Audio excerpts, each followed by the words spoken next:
TVC's senior correspondent Ivy Kanu spoke to some ex-servicemen on the significance of the day. The day honors veterans of World War I and II, as well as Nigerian Civil War. Being a former British colony, Remembrance Day was formally celebrated on the 11th of November as Poppy Day in honor of the end of the First World War. Upon the government's victory against the Biafran troops on 15th of January 1970, the holiday was moved. Rather than be a day of joy for Nigerian veterans, it's become a day that reminds them of years of unrewarded and unappreciated toil. Veterans under the coalition of concerned military veterans held protests in 2 major cities across the country to protest the conditions faced by their members. In their frail state, the placard-carrying veterans occupied the Federal Capital Territory, Abuja, demanding their pension. The group spokesman said the supposed structures put in place by the government to better the lives of military veterans appear not to have any impact on their lives. The veteran community are not asking for things that are not written down and approved. Though. The hospital card I have does not cover the kind of legitimate ailments that a retiree should have. The minimum wage of like 2-3 years ago, veterans are still being owed over 24 months. If I have ailments with my eyes, I go to the hospital in Bonicam. I get 1 eye drop, maybe the other 3 or 4, they will tell you to buy it. And there's a shop in Bonicam, medical, where they will show you where to buy it. You will see some elderly veterans begging. They don't have the money to pay. Now, the glasses I wear, I will only be able to get the lens. Will I tie it with ropes? According to him, there are also fundamental issues with how the Nigerian Legion is run in the country. So I went to their office in Ikoyi to register. I saw a young guy. I said, "Are you a retired soldier?" I said, "No." "Why are you wearing Legion uniform?" He said, they employ us now." I went in. I have my Legion number. When I got there, they now asked me, "You are registered. What rank will you want?" I said, "No, I retired as this." I said, "But I saw civilians." They said, "There are civilians now." In Legion, you go to airports right now, you see ladies selling this. All of these monies go into diverted directions.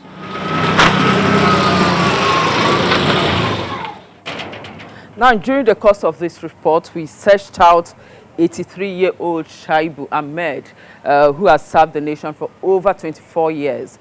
And we are going to sit down with him and ask him how life has been after retirement. Good afternoon, sir. Yes, sir. Let's go. Shaibu Ahmed is a widower.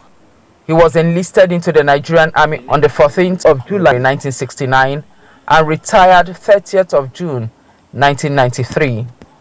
He says life has been an uphill battle as an ex-serviceman. Because there are times all of a sudden, you find that your benefits are not forthcoming. You begin to wonder what's happening. We protest, we do all sorts of things, and the health challenges. I'm hypertensive. I have this thing, a large heart. The army gave us this thing, they say insurance. But where they put me, the hospital they put me is very far away from me. I cannot go there. The octogenarian says he should have retired to his country home, but his dream is practically impossible, having lost the only house he built to the government. The most painful part of it is this. My house at home, in 2011, the government said they are doing expansion of the road from Abuja to Benin. So my house fall on the right of way. Up to this moment, compensation has not been paid to me. That is why I'm holed up in Lagos, paying rent here, using my stipend, precious stipend to pay rent. Both veterans fear for other retiring soldiers as the treatment has not improved, rather getting worse. I feel the Nigerian army has disappointed me. Not only me, but even those who are serving at present. Because they are coming to face the same thing. Those who are serving, like the chairman of pension board, when we complain, he will be telling us stories. But this man doesn't know that he's going to join this thing. It's coming, it's a circle. Nigerian government, military government, created Veterans Affairs Department in the Ministry of Defense. It's headed by a serving general. How will he know the constraints and concerns of veterans? If you are serving and you are saying you have pushed it, we won't believe you. Because we assume that you are helping yourself. Because you know where you are coming to. You are coming into a desolate land.